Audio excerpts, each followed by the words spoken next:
오늘 우리에게 주시는 하나님의 말씀은 마태복음 2장 1절에서 12절 말씀입니다.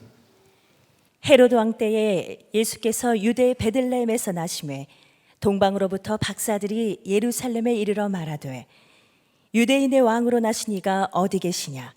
우리가 동방에서 그의 별을 보고 그에게 경배하러 왔노라 하니 헤로드 왕과 온 예루살렘이 듣고 소동한지라. 왕이 모든 대제사장과 백성의 서기관들을 모아 그리스도가 어디서 나겠느냐 물으니 이르되 유대 베들레헴이오니 이는 선지자로 이렇게 기록된 바. 또 유대 땅 베들레헴아 너는 유대 고을 중에서 가장 작지 아니하도다. 내게서 한 다스리는 자가 나와서 내 백성 이스라엘의 목자가 되리라 하였음이니이다. 이에 헤롯이 가만히 박사들을 불러 별이 나타난 때를 자세히 묻고 베들레헴으로 보내며 이르되 가서 아기에 대하여 자세히 알아보고 찾거든 내게 고하여 나도 가서 그에게 경배하게 하라. 박사들이 왕의 말을 듣고 갈새 동방에서 보던 그 별이 문득 앞서 인도하여 가다가 아기 있는 곳 위에 머물러 서 있는지라. 그들이 별을 보고 매우 크게 기뻐하고 기뻐하더라. 집에 들어가 아기와 그의 어머니 마리아가 함께 있는 것을 보고 엎드려 아기께 경배하고 보배 합을 열어 황금과 유향과 모략을 예물로 드리니라. 그들은 꿈에 헤롯에게로 돌아가지 말라 지시하심을 받아 다른 길로 고국에 돌아가니라. 내일은 크리스마스입니다. 크리스마스 그러면 그냥 괜히 마음이 들뜨고 즐겁기도 하죠.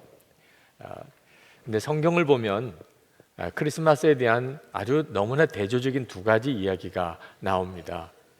하나는 누가복음 2장의 분위기처럼 들판에 목동들이 천사들이 나타나서 예수님의 탄생 소식을 전해 듣는 큰 기쁨의 분위기이고요. 또 하나가 아주 슬프고 고통스러운 분위기입니다. 예수님께서 짐승들이 머무는 마구간에 거기서 태어나시죠. 그리고 구유에 누이시고 더 끔찍한 것은 헤롯이 유아 살해를 하는 끔찍한 사건이 크리스마스에 일어납니다. 우리가 생각할 때 어떻게 크리스마스 때 그런 일이 일어나나 싶은 생각이 들 정도입니다. 동방 박사가 예수님이 태어나신 메시아가 태어나신 징조를 큰 별을 보고 발견하고 그리고 그 별을 따라 오다가 유대까지 오게 됩니다. 그래서 그들은 당연히 유대 왕궁에 메시아가 나셨을 것이라고 생각하고 헤롯에게로 찾아갑니다. 헤롯과 왕궁 안은 큰 소동이 일어나게 됩니다. 왜냐하면 그 나라에 왕이 태어났다는 겁니다. 헤롯이 왕인데 헤롯은 굉장히 권력욕이 강하고 잔인한 사람입니다. 그래서 자기의 왕권을 지키기 위해서 신하들도 심지어 가족들도 죽였던 사람이 헤롯입니다. 그런데 이 유대 땅에 메시아가 나셨다니. 그래서 대제사장과 서기관들을 불러서 도대체 메시아는 어디서 날 것인가를 물었습니다. 선지자가 예언하기를 베들레헴이라고 했었습니다. 그러냐? 그러면 동방 박사에게 베들레헴으로 가보시라고 하면서 나도 그 왕에게 경배하고 싶으니 찾으면 나에게 좀 알려달라고 그렇게 말을 했습니다. 동방 박사가 예수님을 만나 경배를 했죠. 그런데 하나님께서 헤롯에게로 가지 마라 하는 말씀을 주셔서 다른 길로 고국으로 돌아가 버렸습니다. 그걸 알고 헤롯이 2살 이하의 어린 아기를 다 죽여버립니다. 남자아이를. 정말 끔찍한 일이 성탄절에 일어났습니다. 그러니까 성탄절은 그저 즐겁고 마음이 들떠서 보낼 절기가 아닌 거죠. 사실 알고 보면 굉장히 슬프고 고통스러운 날입니다. 어떻게 예수님이 탄생하신 메시아가 나신 날이 그렇게 고통스럽고 슬플까요? 그건 우리의 삶이 그렇게 슬프고 고통스러운 일이 많기 때문입니다. 실제로 우리가 살아가는 삶 속에서 가만히 보면 예수님 태어나실 때 그때처럼 가난하고 또 없는 사람들은 대접받지 못하고 사람의 마음속에 있는 욕심과 그리고 이 탐욕은 한이 없고 그래서 서로 사람을 죽이고 쉽게 죽이고 죽는 일들이 벌어지는 것이 우리들이 사는 세상입니다. 어떻게 세상이 이렇게 악해졌습니까? 헤롯같이 아주 나쁜 사람 때문이라고 얼핏 생각이 들 수 있습니다.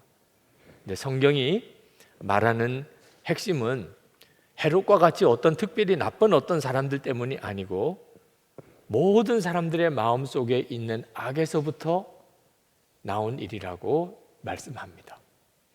그러니까 이 성탄절 이야기에 나오는 헤롯은 그대로 우리들의 마음속에 있는 우리의 본성인 거죠. 우리는 누가 우리를 지배하고 이래라 저래라 시키는 것을 극도로 싫어합니다. 어린 아이들도 조금만 자라면 엄마 아빠 말 듣기 싫어하잖아요. 우리 속에 헤롯이 얼마나 강하게 살아 역사하는지 모릅니다.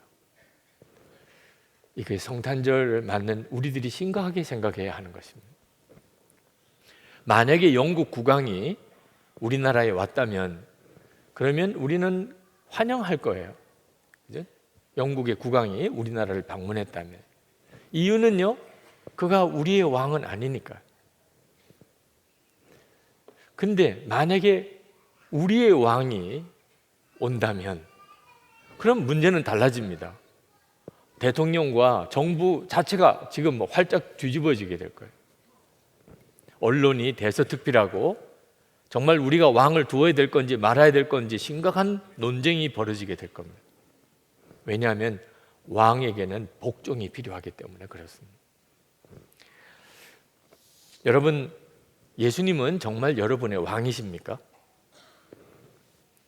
크리스마스를 맞아서 우리는 왕이 나셨다고 노래합니다. 근데 한번 물어야 돼요. 예수님은 진짜 내 왕이신가? 여러분, 남편이나 아내의 생일은 잊으면 큰일 나요. 지금도 기억하시기 바랍니다. 네. 그 심각한 부부 갈등의 원인도 되죠. 부모님 생일 중요해요. 아이들 생일도 잘 챙겨줘야 합니다. 그렇지 않았다고 하면 두고두고 그것 때문에 상처받았다고 할 수도 있어요. 근데 예수님의 생일은 어떻습니까? 여러분의 마음에 배우자 생일이나 부모님이나 아이들의 생일에 대해 비교해서 예수님의 생일은 그냥 무덤덤해요. 이유는 하나입니다. 예수님이 진짜 내 왕이 아니시라는. 저는 어릴 때부터 성탄절이 좋았어요. 제 어린 시절에 1년 중에 가장 좋은 날은 성탄절이었습니다. 왠지 모르게 하여튼 그날은 기뻤어요. 생각해 보면 성탄절 선물이라는 걸 받을 수 있는 날이기도 했고 또 남학생, 여학생들끼리 밤샐 수 있는 날이었어요. 하여튼 그 졸리는데도 무슨 사명감을 가지고 그날은 하여튼 밤을 새야 했었습니다. 하여튼 그랬던 추억이 성탄절을 왠지 모르게 기쁘게 만들었어요. 그런데 나이가 들면서 그런 기쁨은 다 사라졌습니다. 여러분도 아마 어린 시절에 성탄절의 추억이 있으실 겁니다. 지금은 다 사라졌어요. 왜 이렇게 성탄절의 기쁨이 나이 들어서 사라지는 거죠? 예수님이 진짜 제 주인, 왕이 아니셨기 때문에. 저는 목사가 돼서 열심히 목회했어요. 그러면 되는 줄 알았어요. 목사가 열심히 목회하면 되는 거죠. 그런데 예수님께서 제 왕이셨는가? 그런 질문 앞에서는 솔직히 저는 한동안 자신 있게 대답을 할 수가 없었습니다. 나에게 왕이 계시다. 이런 의식 자체가 없었어요. 왜냐하면 예수님이 정말 저와 함께 계시다는 것에 대해서 분명한 눈이 뜨이지 않았기 때문입니다. 나와 함께 계시지도 않고 내가 그분을 정확하게 모르고 그도 나를 정확하게 모르는 그런 왕은 없는 거죠. 뉴 오웬스 침례교 신학교 학장이었던 로렌드 리벨 목사님이 어릴 때 프랑스 파리에서 살았었는데 영국 국왕 조지 5세가 프랑스를 방문하면서 국왕을 보는, 영국 국왕을 보는 그런 경험을 했습니다. 아주 어린 나이였지만 국왕이 오신다는 말에 굉장히 마음이 설렜었습니다. 그래서 길가에 나가서 왕의 행렬을 이렇게 보는데, 왕의 행렬이 지나갈 때 사람들이 다 경의를 표할 때 자기도 그렇게 경의를 표했습니다. 그런데 왕의 행렬이 지나가고 난 다음에 뭐라고 설명할 수 없이 마음이 허전한 거예요. 왜 이렇지? 내가 왕을 만났는데, 그때 그 어린 아이였지만 마음에 떠오른 이런 생각이 있었습니다. 그가 나의 왕은 아니잖아. 여러분, 예수님도 여러분에게 그렇게 이해가 되면, 성탄절은 그저 남의 날입니다. 크리스마스 때 주님은 여러분에게 물으세요. 나는 만왕의 왕이다. 그러나 내가 너의 왕이냐? 성탄절을 맞아서 우리가 그 대답을 준비해야 됩니다. 여러분, 모든 것 다 잃어버려도 끝까지 놓칠 수 없는 게 있다면 뭐죠? 예수 그리스도이십니다. 이제 그 점에 대해서 여러분이 분명히 결론이 내려졌습니까? 아직도 방황하고 있습니까? 여러분의 삶이 왜 공허하고 힘드십니까? 아직 왕을 만나지 못했기 때문에 그렇습니다. 저는 목회하면서 열심히 목회하고 교회 성장하는 것을 보는 것이 기쁨이었어요. 사실 목사에게도 무슨 기쁨이 있어야 되잖아요. 열심히 목회하고 교인이 늘어나는, 교회가 성장하는 것이 저에게 참 유일한 기쁨이었는데, 문제는 그 기쁨이 워낙 짧게 지나간다는 겁니다. 항상 더 큰 교회가 있어요. 열심히 목회하면 할수록 순간 기쁨은 있지만 또 한편 마음에는 여전히 만족이 안 되는 거예요. 그러다가 어느 순간에 내가 이상한 사람이 되어 가는구나 하는 생각을 했어요. 내가 도대체 왜 이렇게 열심히 목회하는 거지? 내가 언제까지 이런 목표를 가지고 살아야 되는 거야? 그때 비로소 내가 진짜를 놓치고 있다는 생각을 했습니다. 예수 그리스도였어요. 저는 교회가 성장하는 것만 목표로 삼았지, 예수님 그분이 나의 인생의 목표가 된다는 것에 대해서는 놓치고 있었어요. 그때부터 주님을 향하여 눈이 뜨였어요. 그래서 지금까지 24시간 주님을 바라보자고 그렇게 외치고 있는 것입니다. 여러분, 우리가 정말 예수님을 왕으로 섬기려면 우리 속에 있는 헤롯이 죽어야 합니다. 우리가 왜 예수님이 왕이심을 실제로 경험하고 그렇게 누리고 살지 못할까요? 우리 안에 예수님을 배척하는, 예수를 죽이려고 하는 헤롯이 주인 노릇하고 있기 때문에 그렇습니다. 마음대로 살고 싶은 욕망이. 성탄절의 메시지는 왕이 오셨다예요. 그런데 여전히 많은 성도들은 하나님께 순종하는 것을 두려워해요. 그건 아직 진짜 주님이 왕이 아니신 거예요. 좋으신 하나님, 사랑의 하나님, 말만 그렇게 하지 실제로 마음속 깊은 곳에는 하나님은 인색하고 까다롭고 두렵고 좋은 거 가져가시고 하고 싶지 않은 거 하게 하고 하고 싶은 거 하지 말게 하는 그런 하나님이라고 생각합니다. 우리 속에 있는 헤롯이에요. 헤롯이 진짜 하나님을 만나지 못하게 가로막고 있는 것입니다. 우리 영혼은 그렇지 않아요. 우리가 예수 믿고 구원받은 이 새 생명을 얻은 영혼은 예수님이 왕이 되시기를 갈망합니다. 왜냐하면 그것밖에는 진정한 구원의 삶이 없기 때문에, 그리고 가장 황홀한 삶이기 때문에 그렇습니다. 여러분, 예수님이 여러분의 정말 왕이시라면 여러분은 주님께 완전히 순종하는 자여야 합니다. 한국교회 초창기에 부흥이 있었습니다. 그때 부흥은 회개의 부흥이었습니다. 하나님의 말씀을 듣고 성도들의 마음에 깊이 회개가 일어났습니다. 그러나 단순한 회개만이 부흥의 이유는 아니었어요. 그들은 집회 때 또 예배 때 성령께서 찔러주시는 것으로 인해서 정말 눈물로 콧물로 회개하고, 그리고는 집으로 마을로 돌아가서 사람들 앞에 또 회개했어요. 자기가 잘못했다고 느끼는 사람에게, 또 가족에게 가서 나를 용서해 달라고. 만약에 누구에게 잘못한 게 있으면 배상해 주었어요. 누구 돈을 갚지 않고 있다면 어떻게 해서든지 그것을 갚았어요. 왜? 예수님, 왕이신 예수님께서 사람에게도 회개하라고 하셨기 때문에.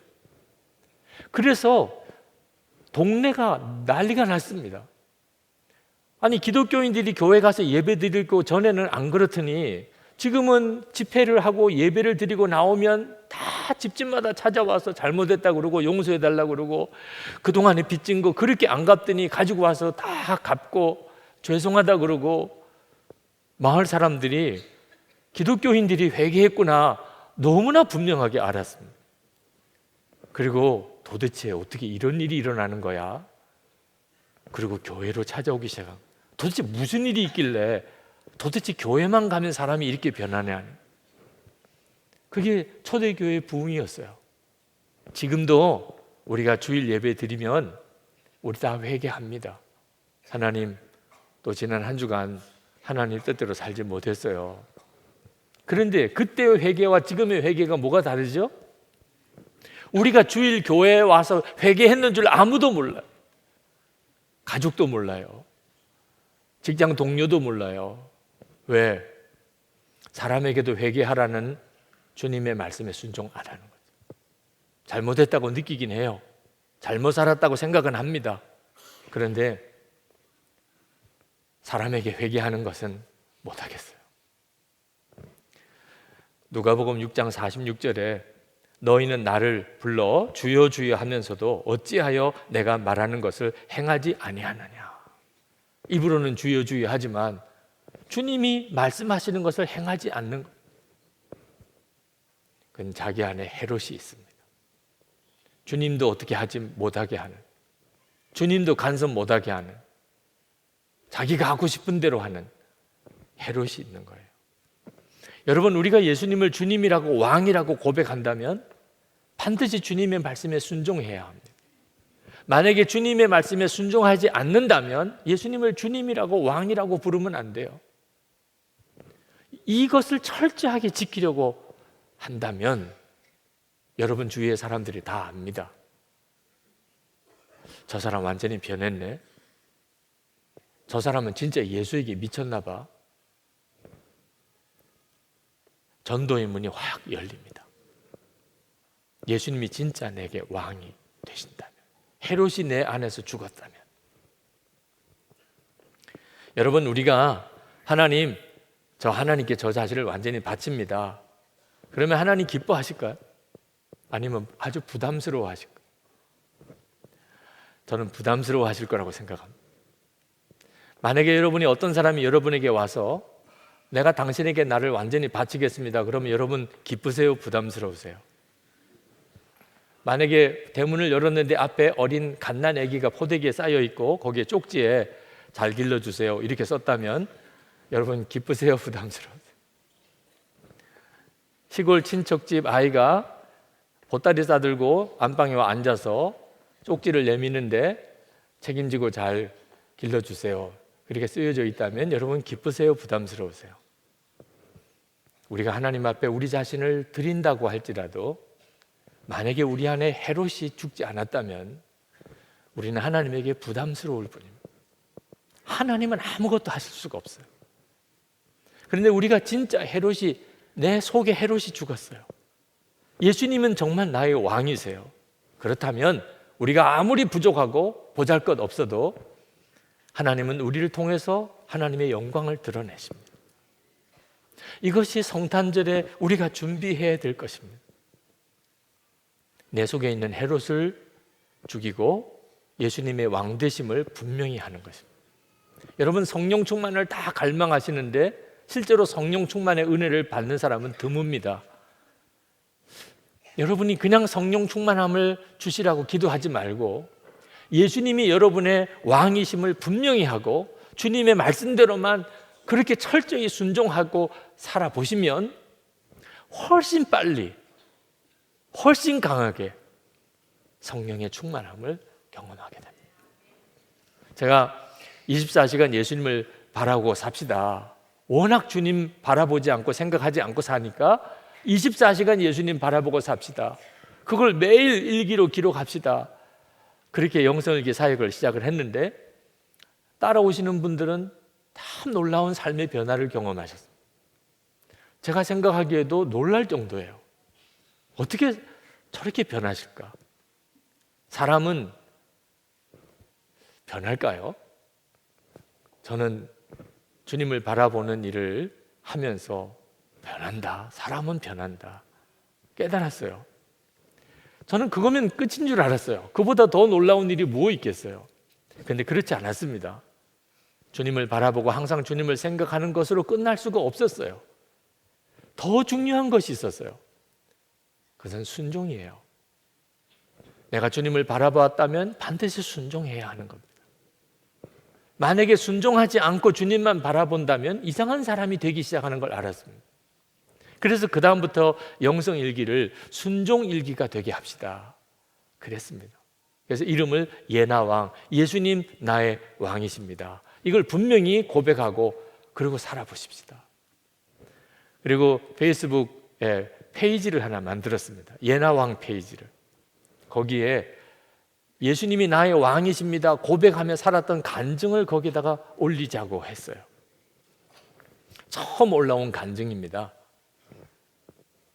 아침에 큐티하면서 주신 말씀이 디모데전서 1장 16절입니다.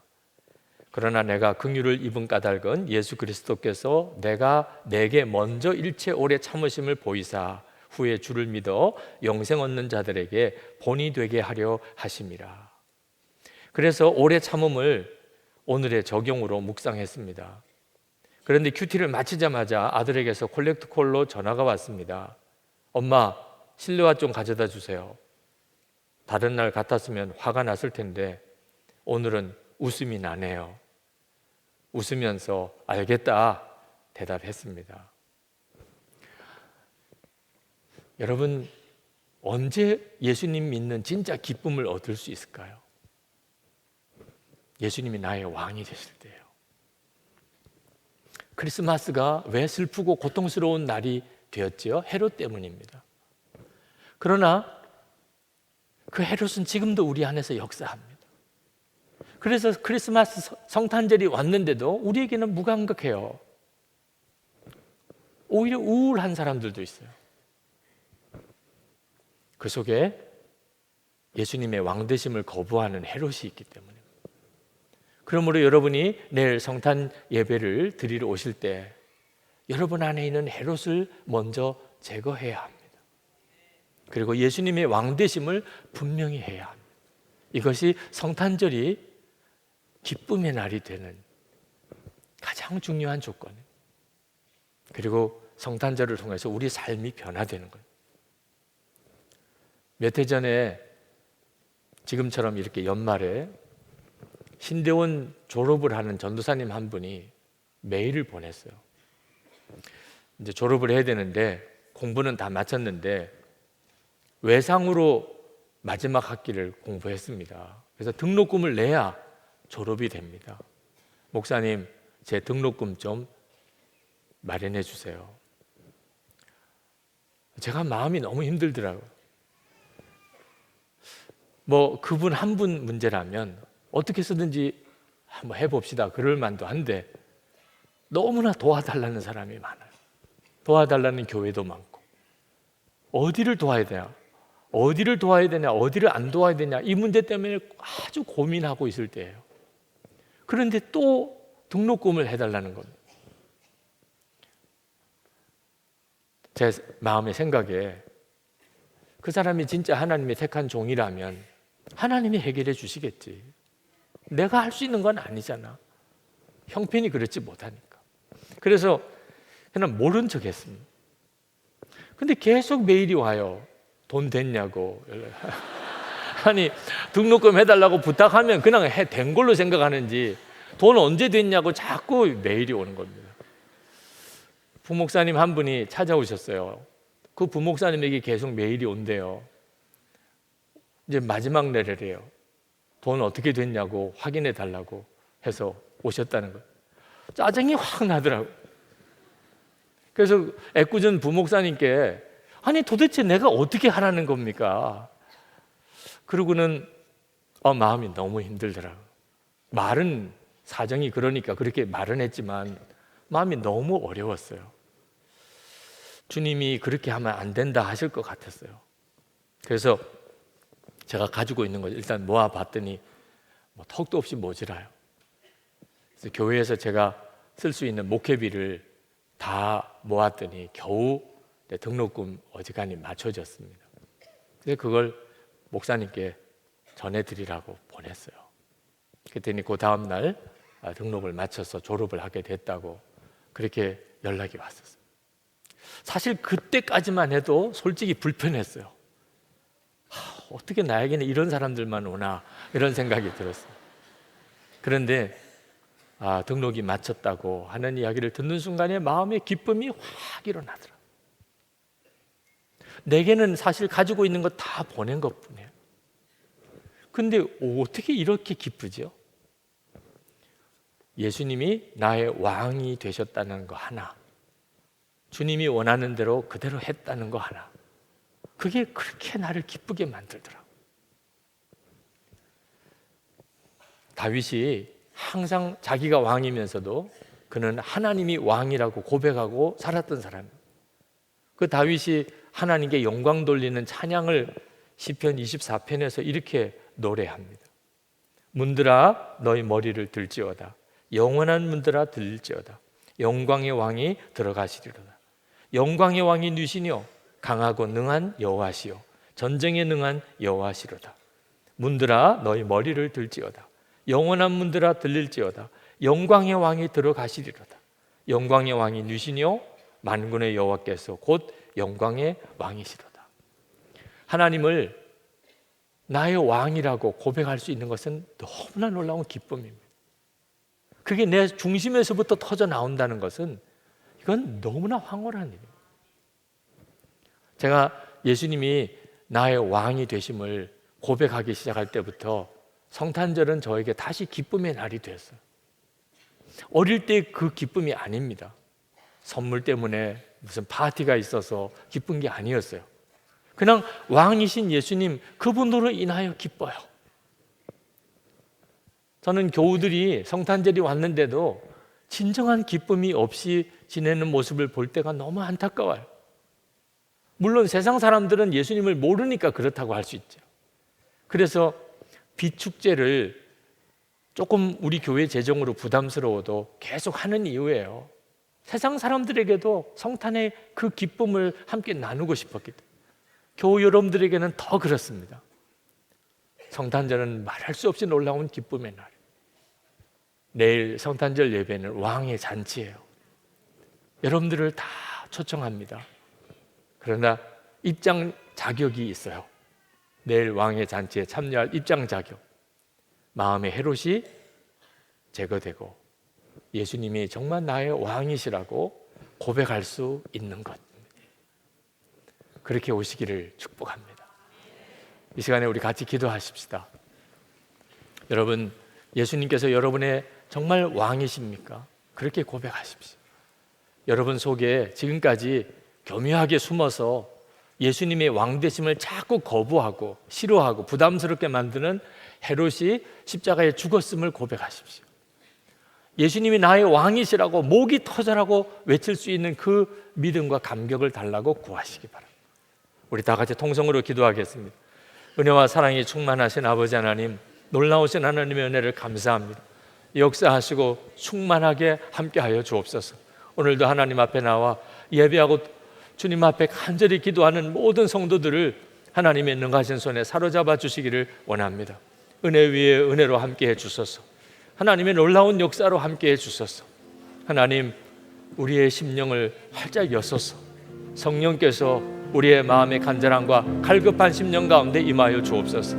주님을 찬양합니다. 놀라우신 하나님을 찬양합니다. 크신 하나님을 찬양합니다. 역사해 주시고 주관해 주시옵소서.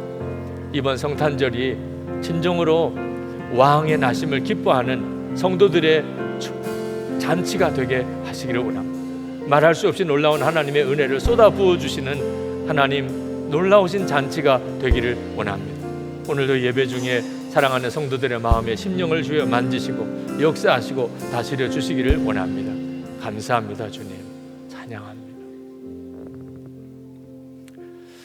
은혜와 사랑이 많으신 하나님, 예배하는 사랑하는 모든 성도들의 마음의 심령에 이 시간에 하늘의 문이 활짝 열려지며 천상에서 드려지는 성탄의 기쁜 찬양이 마음의 심령에 그대로 임하게 해 주옵소서. 예수님 왕 되심을 담대하게 고백하는 마음의 헤롯이 죽은 하나님 우리의 마음의 심령 되기를 원합니다. 오늘도 하나님 앞에 나와 예배하고 돌아가는 모든 성도들 위해 하나님의 심령에 충만한 은혜와 육신의 치유하심과 가정과 기업의 회복을 주시기를 원합니다. 주 예수님을 바라보는 믿음의 눈이 더욱 뜨여지게 해주시고 더 깊은 은혜로 나아가게 해 주옵소서.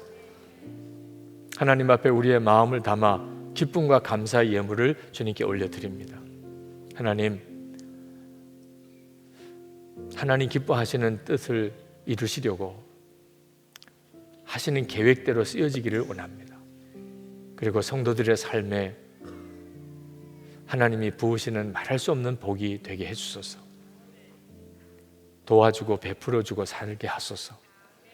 하나님의 기뻐하시는 일을 능히 감당할 힘이 있게 해 주옵소서. 하나님, 이 나라와 민족의 아픔도 오늘 동일하게 주님께 올려드립니다. 북한에 있는 동포들에게 여전히 수용소에 억류되어 있는 우리 김정욱 목사님, 김정욱 선교사님, 최충결 선교사님, 김국기 목사님, 김동철 씨, 김학성 교수님, 김상덕 교수님, 중국에 있는 온상도 목사님, 그리고 이름을 알지 못하는 많은 주의 종들과 성도들에게 성탄의 은혜, 성탄의 기쁨을 부어 주시옵소서. 이 민족이 다시 한번 주님의 은혜를 힘입기를 원합니다. 전쟁의 흉흉한 소문이 돌고 있는 이때 성도들이 깨어 기도하며 믿음의 성도들이 섬으로 이 민족 가운데 십자가 복음의 영광이 오히려 드러나게 하시고 진정한 평화의 통일, 복음의 통일이 이루어지게 하옵소서. 주님, 우리 선교사님들에게 더욱 함께 해주소서. 성탄의 기쁨이 사역하는 영적 전쟁의 최일선에 그곳에서 누려지게 하소서. 들판에서 목동들이 보았던 것처럼 하늘의 문이 열리며 천사들이 찬양하는 은혜를 선교사님들마다 부어 주옵소서. 주님을 찬양하고 또 찬양합니다. 예수 그리스도 이름으로 간절히 기도합나이다. 아멘. 우리 다 일어나셔서 왕의 나심을 찬양하십시다.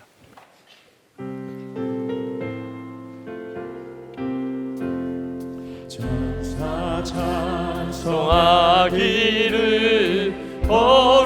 거룩하신 주께 영광 돌려보내세.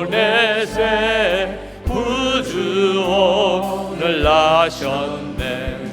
크고 작은 나라는 기뻐하다 하여라. 영광 받을 왕의 왕 베들레헴 나신 주. 영광 받을 왕의 왕 베들레헴 나신 주. 오늘 나신 예수는 하늘에서 내려와 처녀 몸에 나셔서 사람 몸을 입었네. 세상 모든 사람들 영원하신 주님께 영광 돌려보내며 높이 찬양하여라. 영광 돌려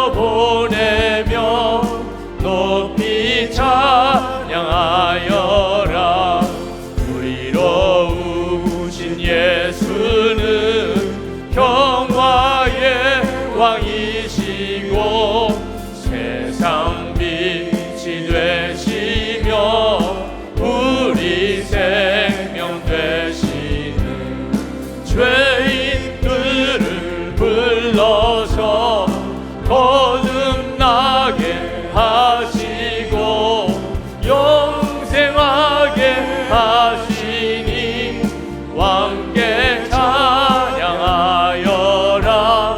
영생하게 하시니 왕께 찬양하여라.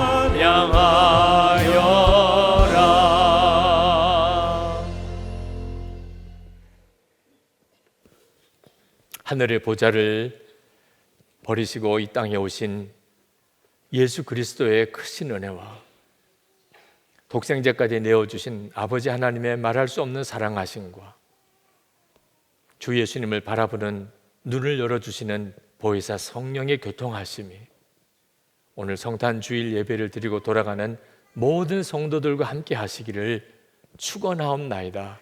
아멘.